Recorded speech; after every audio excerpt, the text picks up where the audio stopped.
ವೀಕ್ಷಕರೇ, ನಿಮ್ಮ ನೆಚ್ಚಿನ ಕಾರ್ಯಕ್ರಮ ಗೃಹಿಣಿ ಗ್ರಾಮ ಜೊತೆಗೆ ಆತ್ಮೀಯ ಸ್ವಾಗತ. ಯಕ್ಷಗಾನ, ನಾಟಕ, ಬರವಣಿಗೆ, ನೃತ್ಯ ಹೀಗೆ ಅನೇಕ ವಿಷಯಗಳಲ್ಲಿ ಆಸಕ್ತಿಯನ್ನು ಹೊಂದಿದ್ದು ಉತ್ತಮ ಗೃಹಿಣಿ ಆಗಿರುವ ವಿನಯ ಅವರು ಈ ದಿವಸ ನಮ್ಮ ಕಾರ್ಯಕ್ರಮಕ್ಕೆ ಬಂದಿದ್ದಾರೆ. ವಿನಯ ಅವರೇ, ನಿಮಗೆ ನಮ್ಮ ಕಾರ್ಯಕ್ರಮಕ್ಕೆ ಆತ್ಮೀಯ ಸ್ವಾಗತ. ನಮಸ್ತೆ ಮೇಡಮ್. ಪ್ರತಿಯೊಬ್ಬರ ಜೀವನದಲ್ಲೂ ಬಾಲ್ಯ ಅನ್ನೋದು ತುಂಬ ಅಮೂಲ್ಯವಾದದ್ದು. ಬಾಲ್ಯದಲ್ಲಿ ಅನೇಕ ಬೆರಗುಗೊಳಿಸುವಂಥ ವಿಷಯಗಳನ್ನು ನಾವು ಬೆರಗುಗಣ್ಣಿನಿಂದ ನೋಡ್ತೇವೆ. ಹಾಗೆಯೇ ನಿಮ್ಮ ಬಾಲ್ಯದ ಬೆರಗನ್ನು ನೀವು ನಮ್ಮ ವೀಕ್ಷಕರಿಗೆ ತಿಳಿಸಿಕೊಡಿ. ಆಯಿತು. ನಾನು ಬೈಂದೂರಿನಲ್ಲಿ ಹುಟ್ಟಿದ್ದು. ಬೈಂದೂರಿನ ಒಂದು ಗ್ರಾಮ ಬಾಡ ಅಂತ. ಅಲ್ಲಿ ನನ್ನ ತಂದೆ ಹೆಸರು ಸತ್ಯಾತ್ಮ ಜೋಯಿಸ್ರ ಅಂತ, ತಾಯಿ ಪಾರ್ವತಿ. ನಾವು 3 ಜನ ಒಡ ಹುಟ್ಟಿದವರು, ಅಕ್ಕ, ಅಣ್ಣ ಮತ್ತು ನಾನು. ಎಲ್ಲರ ಜೀವನದಂತೆ ನನ್ನ ಬಾಲ್ಯವು ಸಹ ಬಹಳ ಸುಂದರವಾದ ಬಾಲ್ಯ. ಇನ್ನು ನೆನಪಿಸಿಕೊಂಡು ಖುಷಿ ಪಡುವಂಥ ಬಾಲ್ಯ ನನ್ನದಾಗಿತ್ತು. ಮಕ್ಕಳೊಂದಿಗೆ ಆಟ, 7ನೇ ಕ್ಲಾಸ್ ತನಕನೂ ನಮಗೆ ಓದುವುದಕ್ಕಿಂತ ಹೆಚ್ಚು ಆಟವೇ ಅಷ್ಟು ಪ್ರಿಯವಾಗಿತ್ತು ನಮಗೆ. ನನ್ನ ಬಾಲ್ಯವು ಬಹಳ ಸುಂದರವಾದ ಬಾಲ್ಯವಾಗಿತ್ತು. ಆನಂತರ ನಿಮ್ಮ ಒಂದು ಶೈಕ್ಷಣಿಕ ಸಮಯ? ನಾನು 7ನೇ ತರಗತಿ ತನಕ ನಮ್ಮ ಮನೆ ಹತ್ತಿರವೇ ಒಂದು ಸರ್ಕಾರಿ ಶಾಲೆ ಇತ್ತು, ಅಲ್ಲೇ ಓದ್ತಾ ಇದ್ದೆ. 8ನೇ ಕ್ಲಾಸಿಗೆ ಬೈಂದೂರಿನಲ್ಲಿ ರತ್ತುಬಾಯಿ ಜನತಾ ಬಾಲಕಿಯರ ಪ್ರೌಢಶಾಲೆ ಅಂತ, ಅಲ್ಲಿಗೆ ಸೇರಿಸಿದ್ರು ನನ್ನನ್ನು. ಅದು ನನ್ನ ಜೀವನದ ಒಂದು ಮರೆಯಲಾಗದಂತಹ ಒಂದು 3 ವರ್ಷ ಹೈಸ್ಕೂಲ್ ಜೀವನ. ಬಹಳ ನನ್ನ ವ್ಯಕ್ತಿತ್ವ ವಿಕಸನಕ್ಕೆ ಅವಕಾಶ ಮಾಡಿಕೊಟ್ಟಂತಹ ಅದೊಂದು ಕಾಲ ಅಂತ ಹೇಳ್ಬೋದು.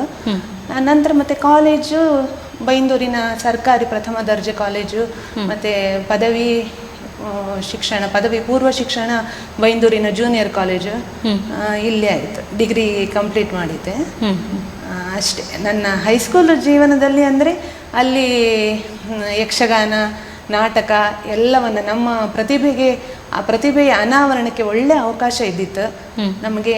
ವಿಶ್ವೇಶ್ವರ ಅಡಿಗರಂತ ನಮ್ಮ ಗುರುಗಳವರು ಯಕ್ಷಗಾನವನ್ನು ಬಹಳ ಚೆನ್ನಾಗಿ ಬಲ್ಲವರು.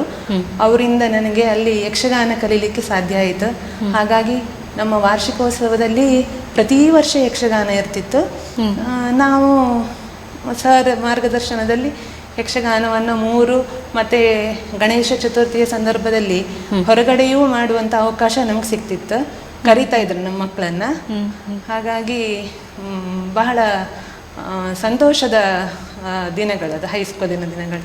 ಹೌದು, student life is golden life ಅಂತ ಹೇಳಿದಾಗೆ ನಿಮ್ಮ ಜೀವನ. ನಂತರ ಕಾಲೇಜಿಗೆ ಹೋದಾಗ ಸಾಂಸ್ಕೃತಿಕವಾಗಿ ಹೆಚ್ಚು ಎಂಥ ಅವಕಾಶಗಳು ಸಿಗದೇ ಇದ್ರು ಈ ಚರ್ಚಾ ಸ್ಪರ್ಧೆ, ಭಾಷಣ ಅದರಲ್ಲೆಲ್ಲ ಭಾಗವಹಿಸ್ತಾ ಇದ್ದೆ. ಹವ್ಯಾಸಗಳಿಗೆ ಒಳ್ಳೆಯ ಅವಕಾಶಗಳನ್ನು ದೊರೆತ ಅವಕಾಶಗಳನ್ನು ಒಳ್ಳೆ ರೀತಿಯಲ್ಲಿ ಉಪಯೋಗಿಸಿಕೊಂಡು ನನ್ನ ಡಿಗ್ರಿಯನ್ನು ಕಂಪ್ಲೀಟ್ ಮಾಡಿದ್ದೆ. ಓಕೆ. ಮದುವೆಯ ನಂತರದ ಜೀವನ ನಿಮ್ಮದು? ಡಿಗ್ರಿ ಮುಗಿದ ಕೂಡಲೇ ನನಗೆ ಮದುವೆ ಆಯಿತು.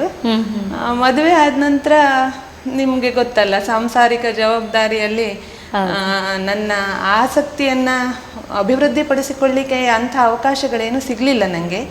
ಆದರೂ ನನಗೆ ಓದುವ ಹವ್ಯಾಸ ತುಂಬ ಇತ್ತು. ಅದನ್ನೊಂದು ಮುಂದುವರಿಸಿಕೊಂಡು ಬರಲಿಕ್ಕಾಯಿತು. ನಂತರ ಕವನಗಳನ್ನು ಬರೆಯುವ ಅಭ್ಯಾಸ ಉಂಟು ನನಗೆ, ಅಪರೂಪಕ್ಕೆ, ತುಂಬ ಅಲ್ಲ, ಅಪರೂಪಕ್ಕೆ. ಅದನ್ನೊಂದು ಮುಂದುವರಿಸ್ಕೊಂಡು ಬಂದೆ ಅಷ್ಟೇ. ನಿಮ್ಮ ಪತಿದೇವರು? ನನ್ನ ಮದುವೆ ಆದದ್ದು ಹಾಲಾಡಿಯ ಶೇಷಗಿರಿ ಉಡುಪ ಹಾಗೂ ರಾಜೀವಿ ಉಡುಪ ಅವರ ಮಗನಾದ ನಾಗೇಶ್ ಉಡುಪ ಅವರೊಂದಿಗೆ. ಅವರು 4 ಜನ ಒಡ ಹುಟ್ಟಿದವರು. ಇವರು 2ನೇವರು. ಇವರು ಪೊಲೀಸ್ ಡಿಪಾರ್ಟ್ಮೆಂಟಲ್ಲಿ ASI ಆಗಿ ಕರ್ತವ್ಯ ನಿರ್ವಹಿಸ್ತಾ ಇದ್ದಾರೆ. ಈಗ ಪ್ರಸ್ತುತದಲ್ಲಿ ಕರ್ನಾಟಕ ಲೋಕಾಯುಕ್ತ ಉಡುಪಿ ವಿಭಾಗದಲ್ಲಿ ಇದ್ದಾರೆ. ನನಗೆ ಒಬ್ಬಳು ಮಗಳು ಅನಘ ಅಂತ, ಅವಳು ಬೆಂಗಳೂರಿನಲ್ಲಿ ಇಂಜಿನಿಯರಿಂಗ್ ಓದ್ತಾ ಇದ್ದಾಳೆ. ಓಕೆ. ನಿಮ್ಮ ಈ ಒಂದು ಕವನ ನಮ್ಮ ವೀಕ್ಷಕರಿಗೆ ಕೇಳಿಸಿ. ಇದು ಉಕ್ರೇನ್ ಯುದ್ಧ ಆದಾಗ, ರಷ್ಯಾ ಯುದ್ಧ ಆದಾಗ ನಾವು ಪೇಪರಲ್ಲೆಲ್ಲ ಅನೇಕ ಸಾವು ನೋವುಗಳ ಬಗ್ಗೆ ಓದ್ತೇವೆ.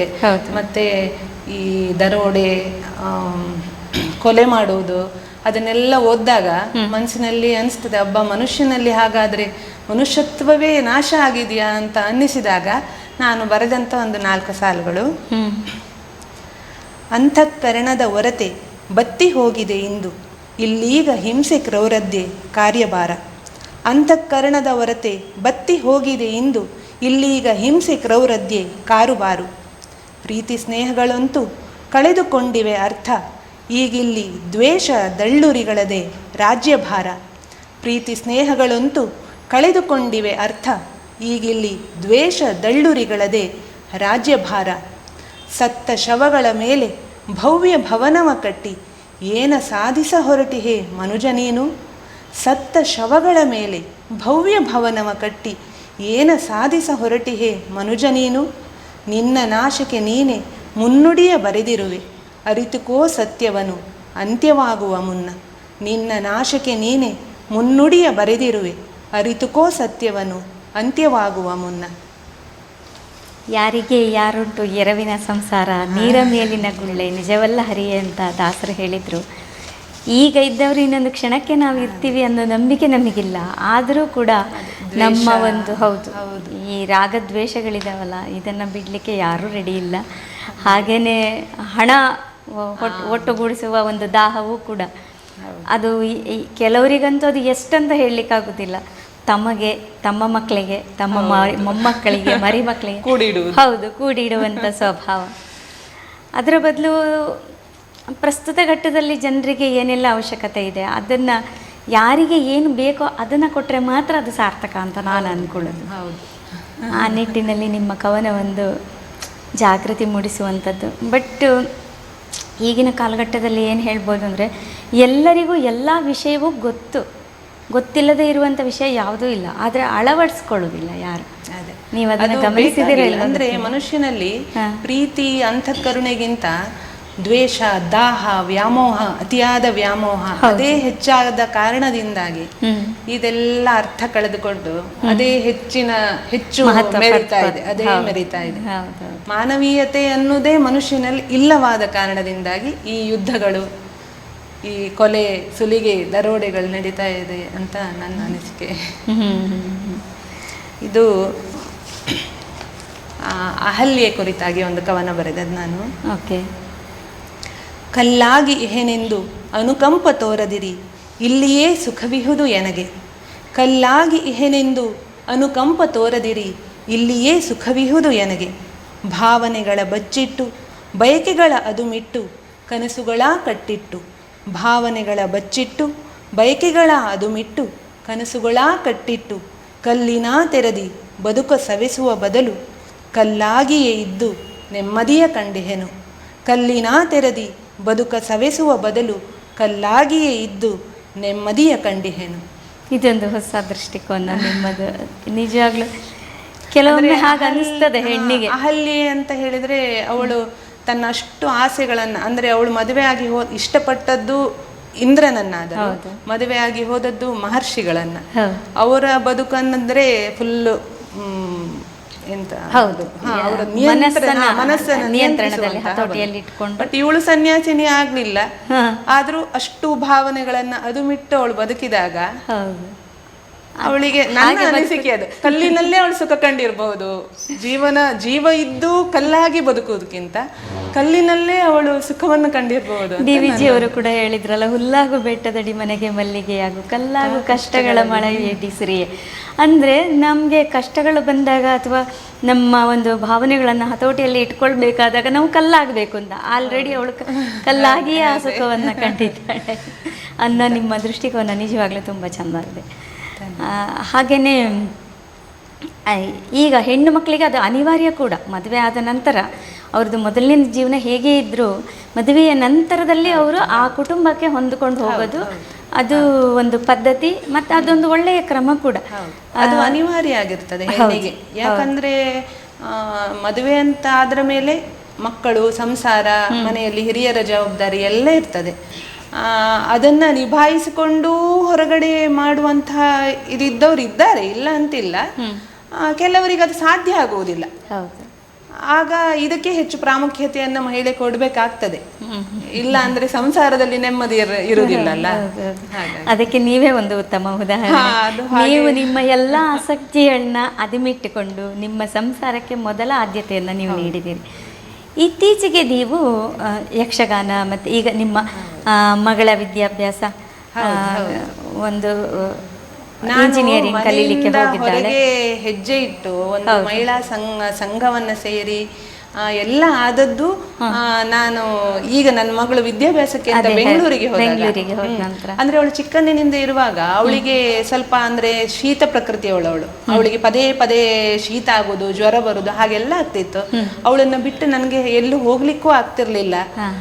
ಎಷ್ಟೊತ್ತಿಗೆ ಅವಳಿಗೆ ಹುಷಾರಿಲ್ಲ ಆಗುತ್ತೆ ಅಂತ ಗೊತ್ತಿರ್ತಿರ್ಲಿಲ್ಲ. ಅದು ನಮ್ಮ ಯಜಮಾನರು ಪೊಲೀಸ್ ಇಲಾಖೆಯಲ್ಲಿ ಇರುವುದಕ್ಕಾಗಿ ಅವರದ್ದು 24x7 ಡ್ಯೂಟಿ. ಅವ್ರು ಎಷ್ಟೊತ್ತಿಗೆ ಮನೆಗೆ ಬರ್ತಾರೆ, ಎಷ್ಟೊತ್ತಿಗೆ ಹೋಗ್ತಾರೆ, ಅವರ ಲಭ್ಯತೆ ನಮ್ಮ ಸಂಸಾರಕ್ಕೆ ಕಡಿಮೆ ಇರ್ತದೆ ಅವರು ಡ್ಯೂಟಿಯಲ್ಲಿ ಇರುವಾಗ. ಹಾಗಾಗಿ ಇಬ್ಬರೂ ಹೊರಗೆ ಹೋದಾಗ ಮಕ್ಕಳನ್ನ ನೋಡಿಕೊಳ್ಳುವವರು ಬಹಳ ಕಷ್ಟ ಆಗ್ತದೆ ಮನೆಯಲ್ಲಿ. ಹಿರಿಯರನ್ನ ಮಕ್ಕಳನ್ನ ನೋಡಿಕೊಳ್ಳುವವರೊಬ್ರು ಬೇಕಾಗ್ತದೆ. ಹಾಗಾಗಿ ನನ್ಗದು ಕಷ್ಟ ಅನ್ನಿಸ್ಲಿಲ್ಲ. ನನ್ಗೆ ಅಂದ್ರೆ ನಾನು ಏನು ತುಂಬಾ ಅಯ್ಯೋ ನಾನೇನಾದ್ರೂ ಮಾಡ್ಬೇಕು ಅನ್ನೋ ಮನಸ್ಥಿತಿಯಲ್ಲೂ ಇರ್ಲಿಲ್ಲ ನಾನು. ನನಗೆ ಕೆಲ್ಸಕ್ಕೆ ಹೋಗ್ಬೇಕಂತ ಒಂದು ತುಂಬಾ ಆಸೆ ಇತ್ತು. ಆ ಆಸೆ ನೆರವೇರ್ಲಿಲ್ಲ.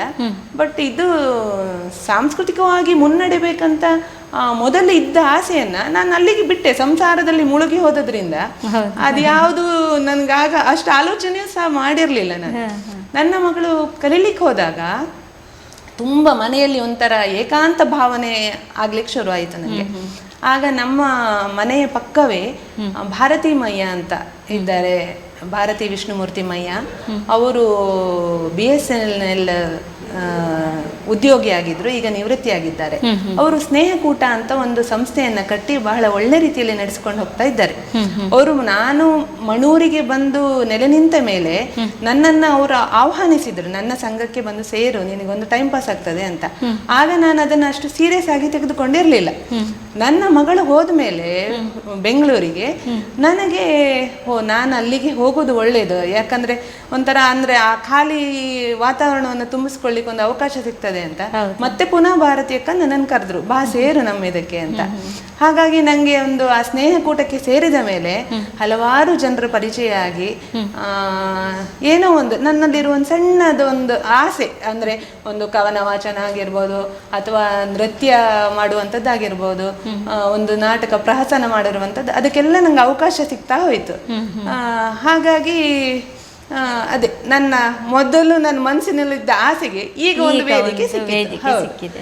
ನನಗೆ ಮತ್ತೆ ಭಾರತಿ ಮೇಡಮ್ ಪರಿಚಯ ಆಗಿ ಅಲ್ಲಿ ಸುಪ್ರೀತ ಪುರಾಣಿಕ್ ಅಂತ ಇದ್ದಾರೆ, ಅವರ ಮೂಲಕ ಸುಧಾ ಮಣೂರ್ ಅಂತ ಅವರ ಪರಿಚಯ ಆಯಿತು. ಅವರ ನಾಟಕಗಳನ್ನ ನಾನು ಹೋಗಿ ನೋಡಿದ್ದೆ ಬಿಟ್ಟರೆ ಅವರ ವೈಯಕ್ತಿಕವಾದ ಪರಿಚಯ ನನಗಿರಲಿಲ್ಲ. ಅವರ ಪರಿಚಯ ಆದ ಮೇಲೆ ನನಗೆ ನಾಟಕಕ್ಕೊಂದು ಅವಕಾಶ ಸಿಕ್ತು ಅವರಿಂದಾಗಿ. ಹಾಗೆ ನಾಟಕ ಮತ್ತೆ ಯಕ್ಷಗಾನ, ನನ್ನ ಹೈಸ್ಕೂಲು ದಿನಗಳು ಮರಳಿದಂತಾಯ್ತು ನನಗೆ. ಯಕ್ಷಗಾನಕ್ಕೆ ಅವಕಾಶ ಸಿಕ್ತು.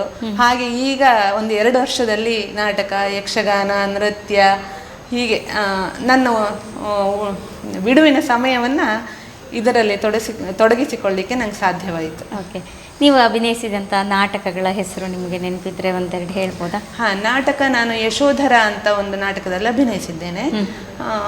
ಮತ್ತೆ ಪಾತ್ರ ಬುದ್ಧನ ಶಿಷ್ಯ ಆನಂದ ಅಂತ ಅವರ ಪಾತ್ರದಲ್ಲಿ.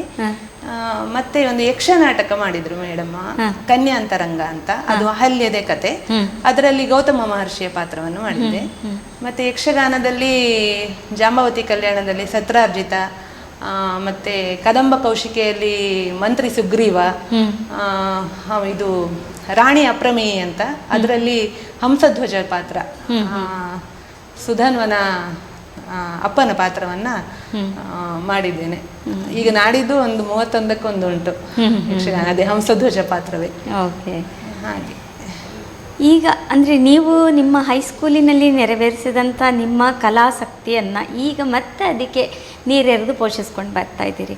ಹಾಗೆಯೇ ನಮ್ಮ ಮಹಿಳೆಯರಲ್ಲಿ 40ರ ನಂತರ ಅವರು ಜೀವನವನ್ನು ಒಂದು ಒಳ್ಳೆ ಹವ್ಯಾಸಗಳನ್ನು ರೂಢಿಸ್ಕೊಂಡು ಆ ಖಾಲಿತನವನ್ನು ತುಂಬೋದು ಹೇಗೆ, ಅಥವಾ ಮನಸ್ಸಿಗೆ ಒಂದು ಉಲ್ಲಾಸವನ್ನು ತುಂಬಿಸ್ಕೊಳ್ಳೋದು ಹೇಗೆ ಅಂತ ನೀವು ಸಲಹೆ ಕೊಡ್ತೀರಿ?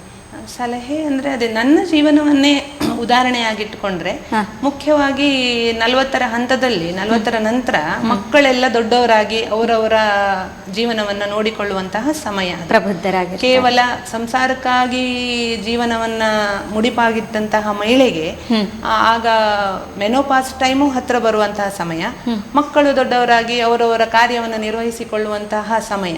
ಆಗ ಅವಳಲ್ಲಿ ಒಂಥರ ಕಾಲಿತನ ಕಾಡಲಿಕ್ಕೆ ಆರಂಭವಾಗ್ತದೆ. ಆಗ ಉತ್ತಮ ಹವ್ಯಾಸವನ್ನ ನಾವು ಬೆಳೆಸಿಕೊಂಡ್ರೆ ಯಾವುದೇ ಆಗಿರ್ಬೋದು, ಓದುವುದು, ಬರೆಯುವುದು, ಹೀಗೆ ಸಂಘಟನೆಗಳಲ್ಲಿ ಸಂಸ್ಥೆಗಳಲ್ಲೆಲ್ಲ ಭಾಗವಹಿಸುವುದು, ಭಜನೆ, ಅಡಿಗೆಯ ಆಸಕ್ತಿ ಇದ್ದರೆ ಅಡಿಗೆಯಲ್ಲಿ ಹೊಸ ಹೊಸ ಪ್ರಯೋಗಗಳನ್ನ ಮಾಡುವುದು, ಯಾವುದೇ ಮನಸ್ಸನ್ನ ಬೇರೆಯದರಲ್ಲಿ ಕೇಂದ್ರೀಕರಿಸಿದಾಗ ನಮ್ಮ ಮಾನಸಿಕವಾದ ಶಕ್ತಿ ಹೆಚ್ಚಾಗ್ತದೆ, ಮನಸ್ಸು ಸ್ವಲ್ಪ ಉಲ್ಲಾಸಿತವಾಗ್ತದೆ. ಆ ಮನಸ್ಸು ಉಲ್ಲಸಿತವಾದಾಗ ಈ ಆರೋಗ್ಯವು ಸ್ವಲ್ಪ ಸುಧಾರಣೆಯನ್ನು ಕಾಣ್ತದೆ ಅಂತ ನನ್ನ ಅನಿಸಿಕೆ. ಈಗ ಒಂದು ಕವನವನ್ನ ನೀವೇ ವಾಚನ ಮಾಡಿ, ಹಾಗೆ ಇನ್ನೊಂದು ಕವನವನ್ನ ನೀವು ಹಾಡಿ. ಊರ್ಮಿಳೆಯ ಅಂತರಂಗವನ್ನು. ಸಕಲ ವೈಭೋಗಗಳು ಮುಳ್ಳಾಗಿ ಚುಚ್ಚುತ್ತಿವೆ, ಪತಿ ಇದ್ದು ಜೊತೆಗಿರದ ಈ ಜೀವನವೇಕೆ. ಸಕಲ ವೈಭೋಗಗಳು ಮುಳ್ಳಾಗಿ ಚುಚ್ಚುತ್ತಿವೆ, ಪತಿ ಇದ್ದು ಜೊತೆಗಿರದ ಈ ಜೀವನವೇಕೆ. ವನವಾಸದ ಕಷ್ಟ ಸಹಿಸುತ್ತಿದ್ದೆ ನಾನು, ಅಲ್ಲಾದರೂ ಸುಖವಿತ್ತು ಜೊತೆಗಿರಲು ನೀನು. ವನವಾಸದ ಕಷ್ಟ ಸಹಿಸುತ್ತಿದ್ದೆ ನಾನು, ಅಲ್ಲಾದರೂ ಸುಖವಿತ್ತು ಜೊತೆಗಿರಲು ನೀನು. ಹೇಗೆ ತೆರಳಿದೆ ನೀನು ನನ್ನ ನರಳಿಸಿ ಇಲ್ಲಿ, ಹೇಗೆ ತೆರಳಿದೆ ನೀನು ನನ್ನ ನರಳಿಸಿ ಇಲ್ಲಿ. ಮನವೇ ಅರಿಯದ ಮೇಲೆ ಮದುವೆ ಏಕೆ, ಮನವೇ ಅರಿಯದ ಮೇಲೆ ಮದುವೆ ಏಕೆ. ಇದು ನಿಮ್ಮ ದೃಷ್ಟಿಕೋನ? ನನ್ನ ದೃಷ್ಟಿಕೋನ. ಎಲ್ಲ ವೈಭೋಗಗಳಿದ್ದು ಅವಳಿಗೆ ಲಕ್ಷ್ಮಣ ಒಟ್ಟಿಗಿಲ್ಲ ಅಲ್ಲ, ಅವಳು ಅಷ್ಟು ಜೀವನದ ಬಹುಪಾಲು ಏಕಾಂಗಿಯಾಗಿ ಕಳಲ್ಲಲ್ಲ. ಹಾಗಾಗಿ ನನ್ನ ಒಂದು ಆಲೋಚನೆಯಲ್ಲಿ ಒಂದು 4 ಲೈನ್ ಬರೆದದ್ದು. ಇನ್ನೊಂದು ಕವನವನ್ನು ಹಾಡಿ. ನನಗೆ ಸ್ವಲ್ಪ ಕವನಕ್ಕೆ ಒಂದು ರಾಗ ಸಂಯೋಜನೆ ಮಾಡುವ ಸ್ವಲ್ಪ ಆಸಕ್ತಿ. ನಾನೊಂದು 4 ಲೈನಿನ ಕವನ ಬರೆದು ನನ್ನದೇ ಒಂದು ಟ್ಯೂನ್ ಹಾಕಿದ್ದೇನೆ. ನೀನು ಕೂಡಿಟ್ಟ ಧನವು, ನೀನು ಮಾಡಿಟ್ಟ ಕನಕ, ನೀನು ಕೂಡಿಟ್ಟ ಧನವು, ನೀನು ಮಾಡಿಟ್ಟ ಕನಕ. ಎಂದಿಗೂ ಬಾರದಯ್ಯ ನಿನ್ನ ಜೊತೆಗೆ ನೀನು ಅಳಿದ ಮೇಲೆ. ಎಂದಿಗೂ ಬಾರದಯ್ಯ ನಿನ್ನ ಜೊತೆಗೆ ನೀನು ಅಳಿದ ಮೇಲೆ. ನೀನು ಮಾಡಿದ ಪಾಪ, ನೀನು ಗಳಿಸಿದ ಪುಣ್ಯ, ನೀನು ಮಾಡಿದ ಪಾಪ, ನೀನು ಗಳಿಸಿದ ಪುಣ್ಯ. ಹಿಂಬಾಲಿಸಿ ಬರುವುದಯ್ಯ ನಿನ್ನ ಜೊತೆಗೆ ನೀನು ಅಳಿದ ಮೇಲೆ. ಹಿಂಬಾಲಿಸಿ ಬರುವುದಯ್ಯ ನಿನ್ನ ಜೊತೆಗೆ ನೀನು ಅಳಿದ ಮೇಲೆ, ನೀನು ಅಳಿದ ಮೇಲೆ, ನೀನು ಅಳಿದ ಮೇಲೆ. ವೈರಾಗ್ಯ ಅಂದ್ರೆ ನಾವು ಸತ್ಯವನ್ನ ಒಳ್ಳೆ ರೀತಿಯಲ್ಲಿ ಬದುಕಿದ್ರೆ, ಅಂದ್ರೆ ಪುಣ್ಯವನ್ನ ಮಾಡುತ್ತಾ ಬದುಕಿದ್ರೆ ಏನೋ ನಮ್ಗೆ ಮುಂದಿನ ಅದು ನಮ್ಮ ನಂಬಿಕೆ. ಅದೇ ಆದಷ್ಟು ಕೆಟ್ಟ ಕೆಲಸಗಳನ್ನ, ಕೆಟ್ಟ ಆಲೋಚನೆಗಳನ್ನ ಬದಿಗಿಟ್ಟು ಒಳ್ಳೆಯ ಆಲೋಚನೆಗಳತ್ತ ಮನಸ್ಸನ್ನ ಹೊರಳಿಸುವಂತ ಒಂದು ಆಲೋಚನೆ. ಓಕೆ, ತುಂಬ ಮಾರ್ಮಿಕವಾಗಿ ನೀವು ಬರೆದಂಥ ಕವನಗಳಿಗೆಲ್ಲ ಒಂದು ಒಳ್ಳೆಯ ರೀತಿಯ ಅರ್ಥ ಇತ್ತು, ಮತ್ತು ಒಂದು ವಿಶಿಷ್ಟ ದೃಷ್ಟಿಕೋನ ಇತ್ತು, ನಿಮ್ಮದೇ ಆದ ಒಂದು ದೃಷ್ಟಿಕೋನ. ಹಾಗೆ ನಮಗೆ ಪುರಾಣಗಳಲ್ಲಿ ಪ್ರತಿಯೊಂದು ಪಾತ್ರಗಳು ಕೂಡ ಒಬ್ಬೊಬ್ಬರು ಅರ್ಥೈಸಿಕೊಳ್ಳುವ ದೃಷ್ಟಿಕೋನದಲ್ಲಿ ಅವರವರಿಗೆ ಬೇರೆ ರೀತಿಯಲ್ಲಿ ಅರ್ಥವಾಗುವಂಥ ಒಂದು ಗಂಭೀರತೆ ಮತ್ತು ಅದರಲ್ಲಿರುವ ಒಂದು ವಿಶಿಷ್ಟತೆ, ಪಾತ್ರಗಳ ವೈಶಿಷ್ಟ್ಯತೆ ಹಾಗೆಯೇ ಇದೆ. ಈಗ ನಮ್ಮ ಕಾರ್ಯಕ್ರಮದ ಬಗ್ಗೆ ಹೇಳೋದಾದರೆ ನಮ್ಮ ವೀಕ್ಷಕರಿಗೆ ನೀವೇನು ಹೇಳಕ್ಕೆ ಇಷ್ಟಪಡ್ತೀರಿ? ಗೃಹಿಣಿ ಗೃಹ ಮುಚ್ಚತೆ ಕಾರ್ಯಕ್ರಮವನ್ನು ನಾನು ಬಹಳ ವರ್ಷಗಳಿಂದ ನೋಡ್ತಾ ಬರ್ತಾ ಇದ್ದೆ.